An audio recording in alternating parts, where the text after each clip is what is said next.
আলহামদুলিল্লাহ, আল্লাহ পাক রব্বুল আলামিনের অসংখ্য অগণিত শুকর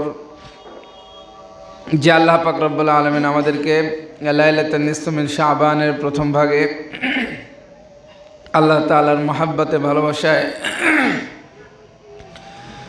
আল্লাহর ইবাদতের জন্য আল্লাহর ঘরে নিজেদের ব্যস্ততা প্রয়োজন সব কিছু ছেড়ে আগে আগে মসজিদে আল্লাহর মহব্বতে আসার তৌফিক দিয়েছেন। এই জন্য প্রত্যেকে হৃদয় থেকে বলি, উচ্চ কণ্ঠে বলি আলহামদুলিল্লাহ। কথার ফাঁকে ফাঁকে, কথার মাঝে মাঝে আমরা আল্লাহর নাম উচ্চারণ করব, যিনি আমাদেরকে বালা মুসিবত থেকে আমাদেরকে আল্লাহ বাঁচিয়ে রেখেছেন, রোগ ব্যাধি বিপদ আপদ থেকে, দুর্ঘটনা থেকে, যিনি আমাদেরকে সব বালা মুসিবত থেকে যিনি আমাদেরকে বাঁচিয়েছেন তার নামটা মাঝে মাঝে উচ্চারণ করব। এখনও অনেক ভাইরা নিজেদের অন্যান্য কাজে লিপ্ত। আজকে লাইলাতুন নিসফ মিন শাবান, একটা বরকতময় রজনী, মোবারকময় একটা রাত। আজ এই ইবাদতের একটা উপযুক্ত সময়, একটা মৌসুম। ব্যবসার কিছু মৌসুম থাকে, যেই সময় ব্যবসা করলে লাভই লাভ। রমজানের শেষ 10 দিনে মানুষ ব্যবসার জন্য পাগল হয়ে যায়। ঘর বাড়ি, স্ত্রী, ছেলে সন্তান সব বাদ, দোকানের মধ্যে পড়া থাকে। যে আমি 1 মিনিট থাকলে আমার 1 মিনিটই লাভ। দোকানের কি ঈদের কি বেচা কেনা, বাড়ি থাকে না, খালি তার কর্মক্ষেত্র, তার ব্যবসা বাণিজ্যের স্থানে থাকে। কেন আমি যতক্ষণ থাকি ততক্ষণ লাভ। এই রাতটা এমন একটা রাত, যতক্ষণ থাকবো ততক্ষণই লাভ। যত বেশি সময় থাকবো তত বেশি আল্লাহর নৈকট্য অর্জন করতে পারবো। বলেন না সুবহানাল্লাহ, উচ্চ কণ্ঠে বলি না সুবহানাল্লাহ। এখনো মানুষ মনে করতেছে যে নামাজের সময় বাকি আছে, একটু আরো পরে যাই। কিন্তু যারা পরে আসে এরা বুঝে না, এরা জানে না যে শুধুমাত্র কথা কোরআনের আলোচনা শোনা ছাড়া এমনিতেই ইবাদত করলে তার ইবাদত কেমন হবে। আর যেই ব্যক্তি একটু আগে মসজিদে আসছে, কোরআন হাদিসের কথা শুনতে শুনতে শুনতে শুনতে তার দিলটা নরম হয়েছে, ওই নরম দিল নিয়ে তার ইবাদতটা এত বেশি সুন্দর হবে, যেটা সে যদি এমনিতে শুধু বছরের পর বছর যদি খালি এসে ইবাদত করে চলে যায়, জুমার নামাজ পড়ে এসে চলে যায়, সে কোনো মজাও পাবে না, কোনো স্বাদও পাবে না, ইমানের প্রকৃত স্বাদ সে আস্বাদন করতে পারবে না। কারণ তার মধ্যে কি কোনো শিক্ষা নাই। সে জানলেও তার মধ্যে সেটা স্মরণে নাই। জানলেও তোমাকে বারবার শুনতে হবে, জানলেও বুঝলেও বারবার কোরআনের কথা শুনতে হবে। এই জন্য কোরআনের মধ্যে এই আয়াত আল্লাহ তাআলা দিয়েছেন, ওয়াযাক্কির ফাইন্না যিকরা তানফাউল মুমিনিন। বারবার স্মরণ করায়া দেন, বারবার স্মরণ করায়া দেন, বারবার স্মরণ করায়া দেন। লাইট মারতেছে কে? লেজার লাইট কে মারে? না, বাহির থেকে। তাহলে আমাদের এমন একটা দিল তৈরি করতে হবে, এমন একটা মন তৈরি করতে হবে, যেই মনে ইবাদত করলে মজা পায়, ইবাদত করলে স্বাদ লাগে, আনন্দ লাগে, আল্লাহর জিকির করলে, আল্লাহর নাম উচ্চারণ করলে হৃদয়ে মজা লাগে। এমন একটা দিল যদি তৈরি করতে হয়, কোরআনের কথা শুনতে হবে, হাদিসের কথা শুনতে হবে। আল্লাহু আকবার। তো ভাইরা, এখনো যারা দূরে বাইরে আছি, আমরা দ্রুত চলে আসি, নামাজের সময় হয়ে আসছে, নামাজের অল্প সময় বাকি, নামাজের সময় হয়ে গেছে। আজকে একটু দেরি করতেছি, তো কিছু কথা বলার পরে ইনশাল্লাহ আমরা নামাজ পড়ব। এখনো যারা বাইরে ঘোরাফেরা করতেছি, দ্রুত অল্প সময়ের মধ্যে আমরা মসজিদে চলে আসি। তো মুহতারাম হাজিরিন, আজকে যেই বরকতময় রজনী লাইলাতুন নিসফ মিন শাবান, শবে বরাত যেটাকে আমরা ফার্সিতে বলে থাকি, আরবিতে লাইলাতুন নিসফ মিন শাবান। আল্লাহ রাসূল সাল্লাল্লাহু আলাইহি সাল্লাম এই রজনীতে, এই 14 তারিখ দিবাগত রাত, 15 তারিখ শুরু হলো মাগরিবের পর থেকে। ইংরেজি শুরু হয় 12টা 1 মিনিটে, তারিখ পরিবর্তন হয়, এটা তো সবাই জানি। কিন্তু আরবির তারিখ পরিবর্তন কখন হয় কয়জনে জানি? জানা দরকার আছে না? তাহলে আরবি তারিখ পরিবর্তন হয়, এই পরিবর্তনটা চাঁদের সাথে সম্পৃক্ত। চাঁদ উঠছে, তারিখ পরিবর্তন হয়েছে। তো চাঁদ কখন ওঠে? মাগরিবের পরে। মাগরিবের পরে তো নতুন আরেকটা তারিখ শুরু হয়। মাগরিবের আগ পর্যন্ত 14 তারিখ ছিল শাবান মাসের। মাগরিব চাঁদ উঠছে, মাগরিবের পরে কি 15 তারিখ শুরু হয়ে গেছে। তো আজকের এই যে 15 তারিখ, এই যে রজনী, এই যে বরকতময় রজনী, এই রজনীতে আল্লাহ রাসূল সাল্লাল্লাহু আলাইহি ওয়াসাল্লাম তিনি দীর্ঘ সিজদার মধ্যে পড়ে আছেন। দীর্ঘ সময় তিনি সিজদার মধ্যে সিজদা করতেছেন। সাহাবা ইকরাম তারা অনেকে অবাক হয়ে গেল, কি হলো রাসূলের এত সময়, এত দীর্ঘ সময় তিনি সিজদার মধ্যে আছেন, কারণ কি? কেউ কেউ মনে করতেছে রাসূল মনে হয় রাসূলের ইন্তেকাল হয়ে গেছে, মনে হয় এত সময় সিজদা। তা আল্লাহু আকবার, আল্লাহ রাসূল সাল্লাল্লাহু আলাইহি ওয়াসাল্লামকে জিজ্ঞেস করা হলো, ইয়া রাসূলুল্লাহ এত দীর্ঘ সময় কেন আপনি সিজদায় ছিলেন? রাসূল সাল্লাল্লাহু আলাইহি ওয়াসাল্লাম বললেন, আজকে বরকতময় রজনী, লাইলাতুন নিসফ মিন শাবান, এই রাতে, এই রজনীতে আল্লাহ পাক রব্বুল আলামিন নিচের আসমানে চলে আসেন, বান্দার দিকে বিশেষ এক দৃষ্টি দেন আর বান্দাদেরকে ডাকতে থাকেন, বান্দা কার ক্ষমা লাগবে চাও, কার কি লাগবে চাও। আল্লাহ পাক রব্বুল আলামিন এই রজনীতে, এই বরকতময় এই রাতে আল্লাহ পাক 2 শ্রেণীর মানুষ বাদে সব শ্রেণীর মানুষকে সাধারণ ক্ষমা ঘোষণা করে দেন। বলেন না সুবহানাল্লাহ। সব মানুষকে ক্ষমার ঘোষণা দেন, সবাইকে আল্লাহ পাক মাফ করে দেন 2 শ্রেণীর মানুষ বাদে।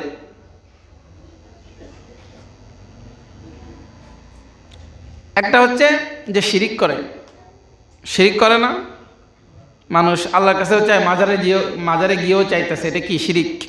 মাজারে গিয়ে চাইতেছে, যার মৃত্যু হয়ে যায় সে অকের্য, সে আর কিছু করতে পারে না। এখন কেউ যদি এই বিশ্বাস রাখে সেও আমাকে দিতে পারে, তার কাছে আমি সুখ শান্তি চাই, তার কাছে আমি কোনো বিষয় চাই, হ্যাঁ রোগ ব্যাধি, নামাজ তো অনেক দিন পড়লাম, আল্লাহর কাছে তো অনেক চাইলাম, সুস্থ তো হলাম না, যাই আজকে একটু মাজারে গিয়া চাই আসি, দেখি সুস্থ হই কিনা। এই যে তার ঈমান চলে গেল, আল্লাহ তাআলার সাথে শরীক সাব্যস্ত করলো, এমন ব্যক্তিকে আল্লাহ পাক এই বরকতময় রজনীতে ক্ষমা করেন না। আরেকজন বড় পাপিষ্ঠ হলো যে হিংসা রাখে, হিংসা, ভাইয়ের সাথে হিংসা,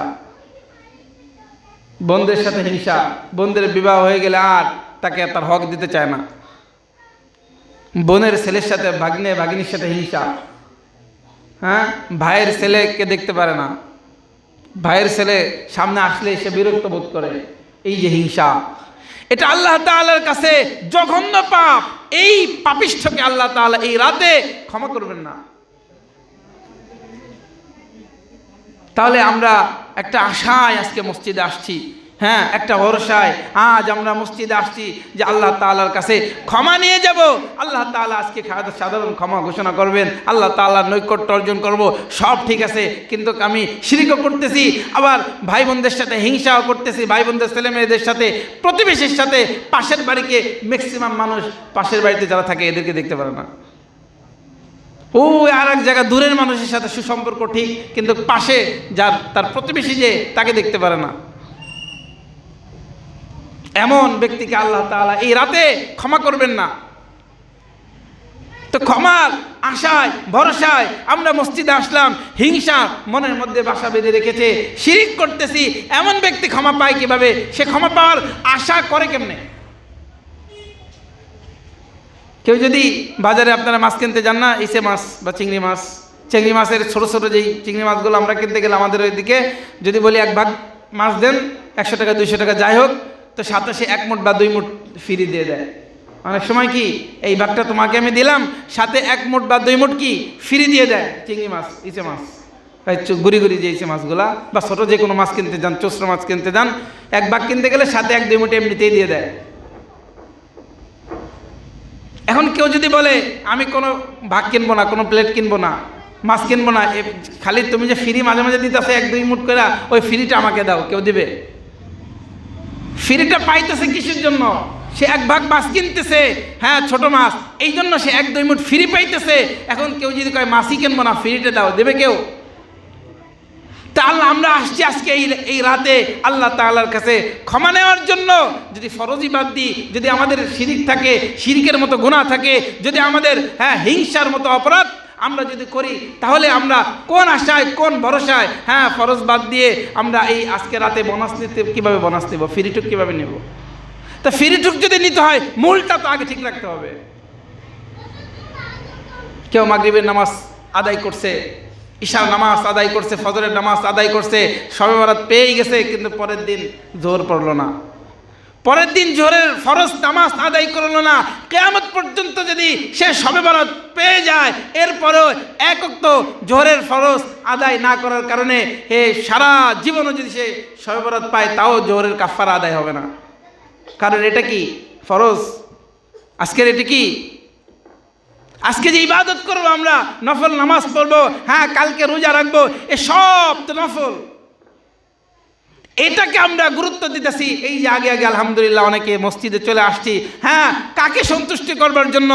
আল্লাহ তাআলার সন্তুষ্টি অর্জন করার জন্য, আল্লাহ তাআলার নৈকট্য অর্জন করার জন্য, আল্লাহ তাআলার কাছে প্রিয় ব্যক্তি হওয়ার জন্য আজকে আমরা আগে আগে মসজিদে চলে আসছি। আল্লাহ তো বলছে ফজরে শবে বরাতে তোমরা তাড়াতাড়ি আসো, ইবাদত করো, আমি আল্লাহ খুশি হয়ে যাব। ফরজ নামাজের কোনো দরকার নাই, হ্যাঁ জোহর আসর মাগরিব ইশার কোনো দরকার নাই, বলছে এমনি। আজকের যত ইবাদত করি, সারা রাত ইবাদত করলেও এক একটা ফরজ নামাজের তো সমান হবে না। আজকের চেয়ে বেশি গুরুত্ব দিতে হবে প্রত্যেকটা ফরজ নামাজকে। ফরজ নামাজ এই যে অবহেলা, অসতর্কতা, গুরুত্বহীনতা, কেন? ভক্তি নাই, ভালোবাসা নাই, শ্রদ্ধা নাই। আল্লাহ তাআলা সাহাবা একরাম যেইভাবে তারা ঈমান, যেইভাবে বিশ্বাস করেছে, ওই বিশ্বাসটা আমাদের মাঝে না থাকার কারণে ফরজের নামাজের প্রতি আমাদের এই গুরুত্ব, আমাদের এই গুরুত্বহীনতা। সব অপরাধ থেকে নামাজ আমাদেরকে বাঁচায়। নামাজটা শুরু করি না, 5 ওয়াক্ত নামাজ শুরু করি, যারা 5 ওয়াক্ত পড়তেছে এরা কি না খেয়ে মরে যেতেছে? অনেকে বলতেছে 5 ওয়াক্ত নামাজ পড়লে দোকানে আমি সময় দেবো কেমনে? যারা 5 ওয়াক্ত নামাজ পড়তেছে এরা মনে হয় না খেয়ে মরে যেতেছে। ওমা মিন দাব্বাতিন ফিল আরদি ইল্লা আলাল্লাহি রিজকুহা, পৃথিবীতে এমন কোনো প্রাণী নাই যেই প্রাণীর খাদ্যের দায়িত্বের ভার আল্লাহ বলে আমি আল্লাহ গ্রহণ করে না, এমন কোনো প্রাণী নাই। সব প্রাণীর খাদ্যের দায়িত্বের ভার আল্লাহ পাক গ্রহণ করেছেন। তাহলে রিজিকের চিন্তা কিসের? আগে আল্লাহকে সন্তুষ্ট করি না। আল্লাহ তাআলা রিজকুন কারিমা, সম্মানিত রিজিক আমাদেরকে দান করবেন, আল্লাহকে সন্তুষ্ট করি। আল্লাহকে সন্তুষ্ট না করলে তো আমার কি হবে? আমার উস্তাদ বলতেন যে যাদের আল্লাহর কথা মনে থাকে না, হ্যাঁ কবরের কথা মনে থাকে না, পৃথিবী ছেড়ে চলে যেতে হবে, এই কথা যার মনে থাকে না, তারা যেন একটু কবরের সামনে গিয়ে দাঁড়ায়। হুজুর বলতেছে এরা যদি কিছু সময় কবরের সামনে গিয়ে দাঁড়ায়, আর দাঁড়াবার পর কিচ্ছু পড়বে না, কিছুক্ষণ কবরের দিকে তাকায়া থাকবে, নীরব নিস্তব্ধ হয়ে কবরের সামনে দাঁড়াবে আর মনকে বলবে, মন এই তো তোমার মায়ের কবর, এই তো আমার মায়ের কবর। মনকে ডেকে বলবে, মন এটা তো আমার বাবার কবর, এটা তো আমার প্রতিবেশীর কবর, এই তো আমার সামনেই মাত্র 2.5 হাত মাটির নিচে সে শুয়ে আছে। কথা বলার কোনো উপায় নাই। যদি জীবিত থাকে পৃথিবীর যেখানে থাকুক না কেন, দুবাই থাকুক, লন্ডন, আমেরিকা, যেখানেই থাকুক না কেন, আমি তো খোঁজ খবর নিতে পারতেছি, কিন্তু আমার মা এই তো আমার সামনে মাত্র 2.5 হাত মাটির নিচে শোয়া, কথাও বলতে পারতেছি না, আমার অবস্থাও সে জানে না, তার অবস্থাও আমি জানতে পারতেছি না। যখন আমার মৃত্যু হয়ে যাবে, আমার যখন ইন্তেকাল হয়ে যাবে, কবরের সামনে দাঁড়ায়া এগুলো ভাবতে থাকবে, আমার মৃত্যুর পর আমার ছেলে সন্তান তারাও তো আমার খোঁজ নিতে পারবে না। আমার যখন মৃত্যু হয়ে যাবে, মৃত্যুর পর আমি আমার লাশটাকেও বাড়ির মধ্যেও ঢুকাবে না। যেই বাড়িটা করার জন্য আমি আল্লাহর ইবাদত বাদ দিলাম, নামাজ বাদ দিলাম, আমি হাজারো পরিশ্রম করে ব্যবসা বাণিজ্য করতে গিয়ে নামাজ ছেড়ে দিলাম, চাকরি বাকরি করতে গিয়ে নামাজ ছেড়ে দিলাম, আমি বাড়ি করলাম, অথচ আমার মৃত্যুর পর এই বাড়ির মধ্যেও তো আমাকে ঢুকাবে না, আমাকে তো কবর বাড়ির মধ্যে রেখে দেওয়া হবে। কবরের সামনে দাঁড়াইয়া এভাবে যদি একটু ফিকির করতে থাকে যে আমার মৃত্যুর পর আমার ছেলে সন্তান কাজে আসবে না, আমার বাড়ি গাড়ি কোনো কিছুই কাজে আসবে না, আমাকে তো এই দুনিয়ার মানুষ সবাই মিলে তারা আমাকে আমার মৃত্যুর পর কবরের মধ্যে রেখে দিবে, তখন আমার শান্তির জন্য নামাজের প্রয়োজন, তো কবরে শান্তিতে থাকার জন্য, কবরে ভালো থাকার জন্য ইবাদতের প্রয়োজন, কবরে ভালো থাকার জন্য আল্লাহর জিকিরের প্রয়োজন, কবরে ভালো থাকার জন্য কোরআনে পাকের তেলাওয়াতের প্রয়োজন, কবরে ভালো থাকার জন্য ইবাদতের প্রয়োজন। ইবাদত, এই ইবাদতটা যদি না থাকে, ছেলে সন্তান যতই ক্ষমতাবান হোক না কেন আমার কোনো কাজে আসবে না, টাকা করি অর্থ করি যতই থাকুক না কেন আমার কোনো কাজে আসবে না। এভাবে আমি যদি কবরের সামনে গিয়ে দাঁড়াই আর কিছুক্ষণ ভাবতে থাকি এভাবে 2-4 দিন, 1 সপ্তাহ, 10 দিন, 15-20 দিন ভাবতে তার এমন একটা অবস্থা তৈরি হবে, দুনিয়ার প্রতি তার অনীহা চলে আসবে। এখন সে ইবাদতের দিকে মনোনিবেশন হবে, ইবাদতের দিকে মন দিবে, আর তার প্রত্যেক ওয়াক্তের নামাজটা হবে সুন্দর, কোরআন তেলাওয়াতটা হবে বড় আবেগময়। আর এই আবেগময় কোরআন তেলাওয়াত করার জন্য, সুন্দরভাবে নামাজ আদায় করার জন্য উলামা ইকরাম বলে থাকেন যে প্রতিদিন যখন তুমি ঘর থেকে বের হও তখন এইভাবে চিন্তা করো যে আমি যে ঘর থেকে বের হইতেছি আর এই ঘরে কোনো দিন ঢুকবো কিনা তার কোনো গ্যারান্টি নাই। হতে পারে আবার সকালে ঘর থেকে বের হলাম, সন্ধ্যায় ঘরে ঢোকার আগেই আমার মৃত্যু হয়ে যাবে, আর এই ঘরে ঢোকা হবে না। এভাবে কেউ যদি ফিকির করে ভাবতে থাকে, হ্যাঁ, তাহলে তার ওই দিনের প্রত্যেকটা ইবাদত সুন্দর হবে, গুনাহ তার দ্বারা হবে না। সে গুনাহ করতে গেলে এই কথা চিন্তা করবে যে আমি তো আর ঘরে ফিরে যেতে পারবো না, আমার মৃত্যু হয়ে যেতে পারে, তারপর আমাকে কবরে যেতে হবে, আমি গুনাহ করবো কিভাবে? আমি যদি দিনের বেলায় হাজারো ঝামেলায় থাকি, নামাজ যদি না পড়ি, মৃত্যুর পর এই নামাজহীন চেহারাটা আল্লাহর সামনে আমি দেখাবো কি করে? কিভাবে দেখাবো? গুনাহ নিয়ে আল্লাহর সামনে কিভাবে দাঁড়াবো? হ্যাঁ, ঋণ নিয়ে আমি কিভাবে বাজারে যাব, রাস্তাঘাটে চলবো, হ্যাঁ, 10-15-20 জন মানুষ আমার কাছে লাখ লাখ টাকা পায়, এই ঋণের বোঝা কাঁধে নিয়ে সে রাস্তায় চলতে পারে না, ঋণের বোঝা নিয়ে সুন্দর মতো ঘুমাইতে পারে না, হ্যাঁ, তার মা বাবার সঙ্গে কথা বলবে সেটাও পারে না, হাজারো চিন্তা। সব মানুষ আমার কাছে টাকা পায়, কিভাবে সে ঘর থেকে বাহির হয়? তো সব দিকে গুনাহ, নামাজ না পড়ার গুনাহ, হ্যাঁ, ইবাদত না করার গুনাহ, ইসলাম অনুযায়ী না চলার গুনাহ, সব গুনাহগুলো নিয়ে আমি আল্লাহর সামনে দাঁড়াবো কোন চেহারা নিয়ে? একটু ফিকির করা, মনকে একটু পরিবর্তন করা। এই যে গত বছর সবে বারাতের এই দিনে অনেক মানুষ আমাদের মাঝে ছিল, আজকে নাই। আমাদের আরকান ভাই ছিল, আজকে নাই। বক্তি সাহেবের বাবা ছিল, আজকে নাই। এভাবে অনেক মানুষ তো চলে গেছে। আগামী সবে বারাতে আমাদের এখানে যারা উপস্থিত আছে এখান থেকেও দেখবেন অনেকে নাই। তো চলেই যখন যাব তো হিংসা কেন?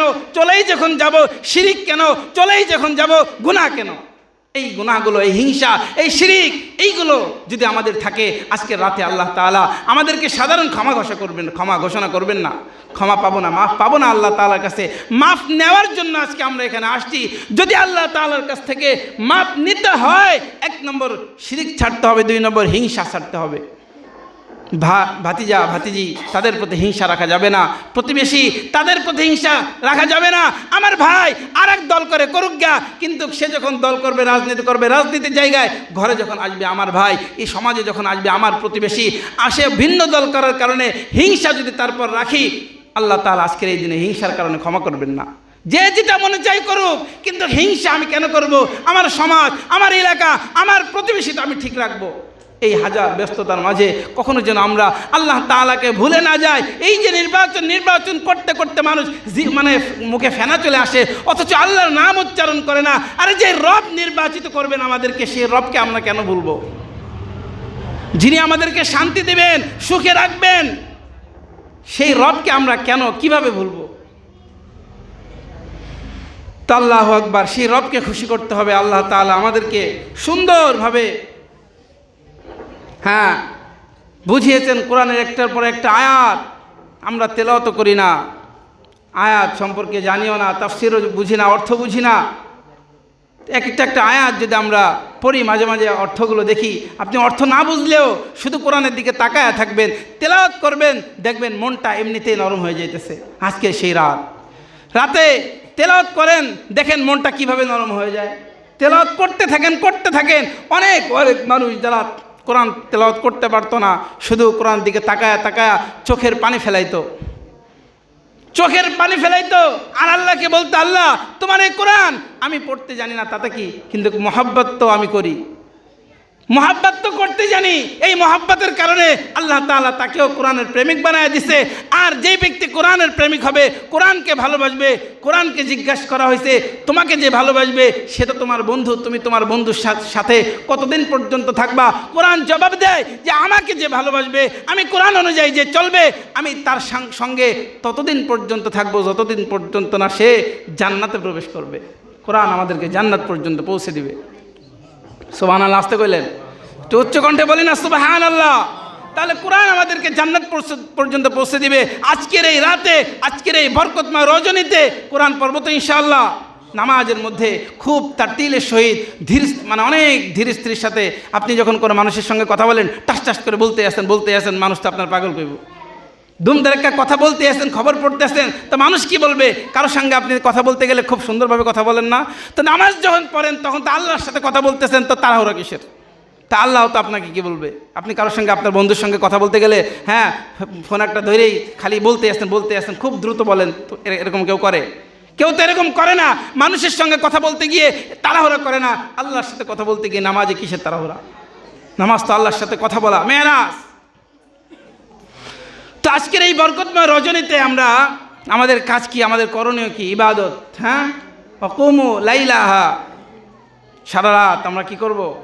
নফল নামাজ যে যতটুকু পারি, সুনির্দিষ্ট নাই, সুনির্দিষ্ট ওয়াক্তীয় নামাজ, ফজর, জোহর, আসর, মাগরিব, এইগুলো সুনির্দিষ্ট, জুমা সুনির্দিষ্ট, হ্যাঁ ঈদের নামাজ 2 রাকাত ওয়াজিব সুনির্দিষ্ট, এগুলো সুনির্দিষ্ট। শবে কদরে নামাজ সুনির্দিষ্ট না, শবে বরাতে নামাজ সুনির্দিষ্ট না, এটা অনির্দিষ্ট। আপনি যতটুকু পারেন আপনি ততটুকু করবেন, এটা অনির্দিষ্ট। আল্লাহ তাআলাকে সন্তুষ্টি, আল্লাহ নৈকট্য অর্জনের জন্য হ্যাঁ আপনি যতটুকু আপনার সাধ্যে কোলায় অতটুকু আপনি নফল নামাজ পড়তে থাকেন। হ্যাঁ 10 রাকাত 15 মানে 10 রাকাত 12 রাকাত 14 রাকাত পড়লেন, তারপরে ক্লান্তি লাগতেছে, এরপরে আপনি একটু কোরআন তেলাওয়াত করেন, আবার কোরআন তেলাওয়াত পরে আবার আপনি কিছু সময় জিকির আজকার করেন, তাসবিহ তাহলিল দোয়া দুরূদ পাঠ করেন। মুরব্বীরা তো অনেক সময় অনেক নামাজ পড়তে পারে না, কিন্তু যুবক যারা তারা একটু বেশি নামাজ পড়ুক, কারণ এই যুবকদের নামাজ আল্লাহ তাআলার কাছে অনেক প্রিয়। গুনাহগারদের, অপরাধী, নাফরমান যারা জমিন আল্লাহ তাআলার কাছে অনুমতি চায় যে আল্লাহ আপনি অনুমতি দেন আমি তাদেরকে মাটির নিচে দাফন করে দেই, কিন্তু আল্লাহ তাআলা তখন যুবকদের দিকে তাকায়, যুবতীদের দিকে তাকায় যে এরা যৌবন অবস্থায় হ্যাঁ অনেক কিছু করতে পারতো, বন্ধু বান্ধবদের সাথে আড্ডা দিতে পারতো, কিন্তু সব বাদ দিয়ে শবে বরাতের এই বরকতময় রজনীতে মসজিদের মধ্যে তারা নামাজ আদায় করতেছে। এই যুবকদের ইবাদত দেখে আল্লাহ তাআলা জমিনকে হ্যাঁ আল্লাহ তাআলা অনুমতি দেন না। সেই জন্য এই রাতে প্রথম কাজ কি? ইবাদত, নফল নামাজ যে যতটুকু পারি, অনির্দিষ্ট, যার যতটুকু সাধ্যে কোলায়। 1 নম্বর নফল নামাজ আমরা পড়বো, কোরআন তেলাওয়াত করবো, জিকির আজকার দোয়া দুরূদ তাসবিহ তাহলিল পাঠ করবো। 2 নম্বর আগামীকাল রোজা রাখবো, ওয়াসুমু ইয়াওমাহা, আগামীকাল কি আমরা রোজা রাখবো। এই মাসে আল্লাহ রাসূল লাস্টের শেষ 2-3 দিন বাদে পুরা মাসটাই রাসূল রোজা রাখতেন। এই আগামীকাল তো বিশেষভাবে রাখবই, এবং অন্যান্য বাকি রোজা রাখ পর্যন্ত যে দিনগুলো আছে এই দিনগুলোতে আমরা রোজা রাখবো। এবং আপনার বাচ্চারা যারা আছে 12, 13, 14, 15 বছর বয়স, যারা আগে রোজা রাখে না তাদেরকে অভ্যাস করানোর জন্য আমরা তাদেরকেও কি রোজা রাখ পর্যন্ত রোজা রাখাবো, রোজার 1-2 দিন আগে রোজা রাখবো না। তাহলে এই যে গেল ইবাদত আর রোজা। আর একটা হলো নাংজা বিল হাসানাতি ফালাহু আশরু আমসাল, ইহা সবসময় আমরা মাথায় রাখবো। একটা যদি হাসানা, একটা ভালো কাজ যদি আমরা করি, আল্লাহ তাআলা বিনিময় কয়টা দেন? 10টা দেন। একটা ভালো কাজ করব 10টা দেন। আর এক আয়াতে এখানে গেল ভালো কাজের কথা, আর এক জায়গায় আছে আল্লাহ তাআলা অর্থ ব্যয় করার কথা। আল্লাহ তাআলা বলেন মাসালুল্লাযীনা ইউনফিকুনা আমওয়ালাহুম ফি সাবিলিল্লাহি কামাসালি হাববাতিন আমবাতাত সাবআ সানাবিলা ফি কুল্লি সুমবুলাতিন মিআতু হাব্বা। এখানে বলতেছেন যদি কেউ অর্থ 1 টাকা ব্যয় করে আল্লাহ তাআলা তাকে 70 গুণ দেন। বলেন না সুবহানাল্লাহ, 70 গুণ দেন। 1 টাকা ব্যয় করলে 70 গুণ। এখানে কোরআনের যে তাফসীর যে আপনি 1 টাকা অর্থ ব্যয় করলেন, এটা মাসালুল্লাযীনা ইউনফিকুনা আমওয়ালাহুম ফি সাবিলিল্লাহ কামাসালি হাববাতিন, এটা যেন এমন যে সে একটা সরিষা দানা জমিনে হ্যাঁ রোপণ করলো, আর এখান থেকে 7টা শীষ বের হয়েছে, আর 7টা শীষে প্রত্যেকটা শীষে 100 করে দানা, তাহলে মোট কত হয়? আল্লাহ তাআলা উদাহরণ দিয়ে বুঝিয়েছেন 1 টাকা ব্যয় করলে 700 নেকি আল্লাহ তাআলা দিবেন। তাহলে আমরা ব্যয় করতে রাজি আছি তো? মসজিদ মাদ্রাসায় ব্যয় করা, এতে আল্লাহ তাআলা খুশি হন, আল্লাহ তাআলা সন্তুষ্ট হন। আপনি আপনার আগামীকালকে আপনার বড় একটা বিপদ হতে পারে, কিন্তু আজকের এই শবে বরাতে, আজকের এই বরকতময় রজনীতে আপনি মসজিদ মাদ্রাসার জন্য দান করবেন, আল্লাহ তাআলা বরকত দিবেন। আগামীকালকে যে বিপদটা আসতো এটা অগ্রিমী আল্লাহ তাআলা এই বিপদ আপনার থেকে কাটায় দিবে, এই বিপদ দূর করে দিবে। আপনি নিজেও জানবেন না যে আপনার ভাগ্যে কোন বিপদ লেখা ছিল, আল্লাহ তাআলা আগে থেকে মাফ করে দিছে।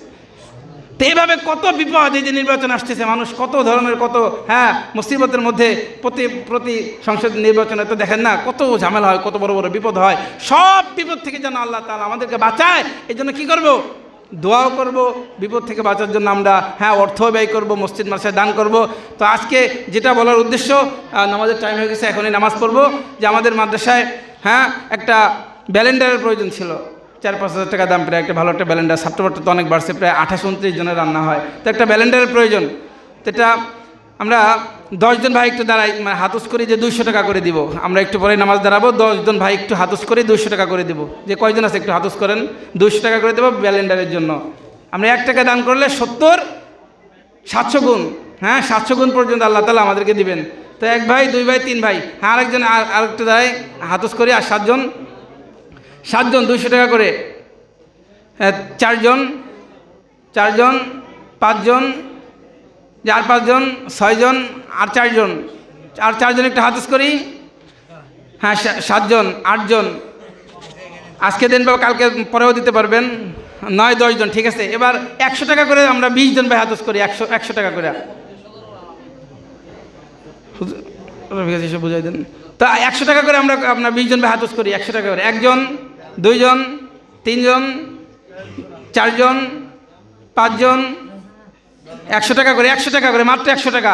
এই বরকতময় রজনীতে যদি আপনারা দান করেন, আল্লাহ তাআলা অনেক বিপদ আপদ দূর করে দেবে। 6 জন, আর কি আছে একটু, 7 জন, 8 জন, 8 জন, জি একটু দাঁড়াই হাতুস করি। আর কয়জন আছি?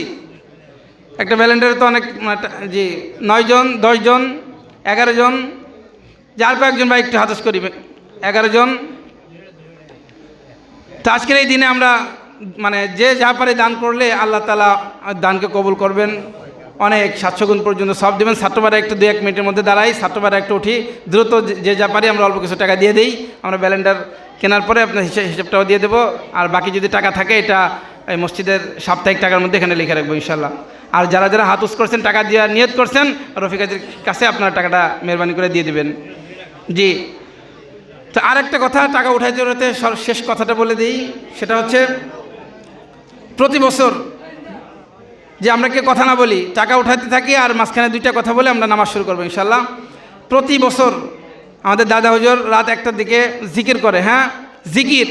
মাটি যদি শক্ত থাকে, তো ওই মাটিতে যদি আপনি লোহা বা কোনো একটা লাঠি যদি গাড়তে যান, তো সম্ভব অনেক জোরে আঘাত করতে হয়। তো আমাদের দিলটা, যেই দিলে আমরা আল্লাহ তাআলাকে বসাবো, গুনাহ করতে করতে করতে তো দিলটা গেছে শক্ত হয়ে, তো সেই দিল নরম করার জন্য এই যে আপনার লোহা মরিচাকা ধরে গেলে, জং ধরে গেলে বারবার ঘষতে হয়, বারবার ঘষতে হয়। তো জিকির হচ্ছে এরকম ঘষার মতো, জিকির করতে থাকবেন, দিলটা আল্লাহ তাআলা নরম করে দিবেন।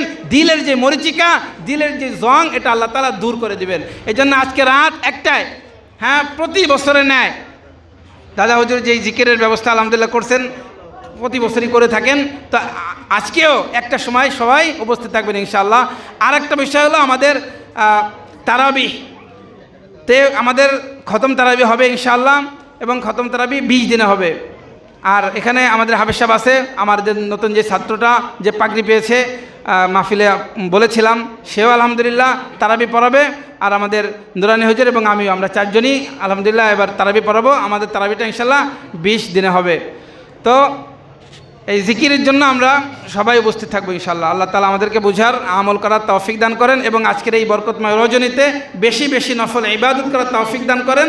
যে যতটুকু পারি নফল ইবাদত করবো, আগামীকাল রোজা রাখবো, এবং মাসের বাকি দিনগুলোতে রোজা রাখার চেষ্টা করব। আল্লাহ তাআলা আমাদেরকে বুঝার, আমল করার তৌফিক দান করেন। তো প্রথমে আমরা 4 রাকাত সুন্নাতে জিয়াদা, 4 রাকাত সুন্নাত নামাজ পড়বো। আর কোনো কথা আছে? জি, যারা টাকা দেন নাই, হাতুসু করছেন, পরবর্তীতে রফিক সাহেবের কাছে আপনার টাকাটা মেহরবানি করে দিয়ে দিবেন। তো এখন আমরা 4 রাকাত সুন্নাতে জিয়াদা নামাজ পড়বো। নামাজ পড়ার পরে আমরা ফরজ নামাজ পড়বো। ফরজ নামাজ পড়ার পরে দোয়া হবে। এরপরে দোয়ার পরে আপনারা সুন্নাত নামাজ পড়বেন। এরপরে যাদের এই বিশ্বাস, দৃঢ় বিশ্বাস আছে যে তাহাজ্জুদ পড়তে পারবেন, তো তারা যদি তাহাজ্জুদের পরে যদি বেতের নামাজ পড়েন ভালো হয়, আর অন্যথায় সুন্নাতের পরেই আপনারা বেতের নামাজ পড়ে নেবেন। নিজেই বেতের নামাজ পড়ার পরে এরপরে ব্যক্তিগত নফল ইবাদতগুলো যে যার পক্ষে যতটুকু সম্ভব হয় আমরা নামাজ পড়বো। আল্লাহ তাআলা বুঝার, আমল করার তৌফিক দান করেন। 4 রাকাত সুন্নাতে জিয়াদা নামাজটা পড়ে নিই।